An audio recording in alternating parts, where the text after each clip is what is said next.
আমি নাপাক অবস্থায় জেনে শুনে ফজরের নামাজ পড়েছিলাম, বাবা ভাই কিছু বলবে বলে, এখন আমার কি করতে হবে? ইন্না লিল্লাহি ওয়া ইন্না ইলাইহি রাজিউন। খুবই জঘন্য কথা। আপনি আপনার বাপে কি বলবে, ভাই কি বলবে, লোকজন কি বলবে, সেই ভয়ে, সেই লজ্জায় গোসল ফরজ হয়েছে, স্বপ্নদোষ হয়েছে, বা যেভাবেই হোক গোসল ফরজ হয়েছে, আপনি এখন ওই অবস্থা ফজর পড়ে ফেলছেন। আপনি জঘন্য অপরাধ করেছেন, ভয়াবহ অপরাধ করেছেন। অপবিত্র অবস্থায় আল্লাহ তাআলাকে সেজদা নিবেদন করা, নামাজ পড়া, এটা ডেঞ্জারাস অপরাধ ভাই। এটা ঈমান নিয়ে টানাটানি হওয়ার মতো অপরাধ, খুব জটিল একটি বিষয়। যেহেতু অপরাধ হয়ে গেছে, প্রশ্ন করেছেন, আল্লাহর কাছে অনুতপ্ত হবেন, লজ্জিত হবেন, মাপ চাইবেন, এবং মৃত্যু পর্যন্ত আর জীবনের জন্য কখনো এই ভুল না হয় সে পরে সাবধান থাকবেন। আর মনে রাখবেন, কিছু কিছু লজ্জা আছে, এই লজ্জাগুলো নিন্দনীয় লজ্জা। যেমন আপনি কোথাও বেড়াইতে গেছেন আর রাত্রে স্বপ্নদোষ হয়ে গেছে, যেভাবে হোক গোসল ফরজ হয়ে গেছে। এখন চিন্তা করতেছেন, এখানে জীবনে কখনো আসি না, বেড়াতে আসছি, এখন কাপড় চোপড়ও আনি নাই, হঠাৎ রাত্রে ছিলাম, হয়ে গেল স্বপ্নদোষ। এখন যদি এদের কাছে বলতে চায় একটা কাপড় দেন, একটা গামছা দেন, বলবো যে পোলা বেহায়া নাকি, কি করলো সে? এ ফজরের সময় গোসলের জন্য কাপড় চোপড় চাচ্ছে। আপনার সেজন্য শর্মের চোটে আপনি তার কাছে কিছু চাইলেন না, চুপচাপে শুয়ে থাকলেন, নামাজ পড়লেন না, কিংবা পবিত্র নামাজ পড়লেন। এই যে লজ্জা, লাজুকতা, এই যে জড়তা, কি বলবে তারা, লজ্জার কারণে চাইলেন না, এই লজ্জাটা ইমানের রঙ্গ না, এটা কুফুরির রঙ্গ।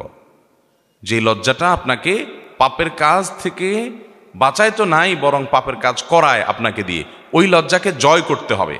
ওইটা লজ্জা না, এখানে সাহসিকতার পরিচয় দিতে হবে। এটাকে সৎ সাহস বলে। সে যা মনে করে করুক, ওনারা যা মনে করে করুক, আমার ঈমান, আমার নামাজ, আমাকে ফরজ নামাজ পড়তেই হবে, এটা কোনো অবস্থাতে কম্প্রোমাইজ নাই। নামাজ এমন এক বিষয়, যুদ্ধের ময়দানে, রণাঙ্গনে পর্যন্ত সলাতুল খওফ পড়তে হবে, এক রাকাত করে ভেঙে ভেঙে নামাজ পড়বে প্রয়োজনে, তারপরও নামাজ পড়তে হবে। কারোর সতর ঢাকার মতো কিচ্ছু নাই, ওই অবস্থায় নামাজ পড়তে হবে। ক্যাবলা কোন দিকে জানে না, আন্দাজ করে পড়তে হবে। নামাজ মাপ নাই, দাঁড়ায় পড়তে পারে না, বসে বসে পড়তে পারে না, শুয়ে, শেষ যতক্ষণ আছে নামাজ মাপ নাই। এত গুরুত্বপূর্ণ বিষয় ইসলামে। সব বিষয়ের বিকল্প আছে, নামাজের কোনো বিকল্প নাই। নামাজের বিকল্পই নামাজ, নামাজ ছাড়া কোনো উপায় নাই।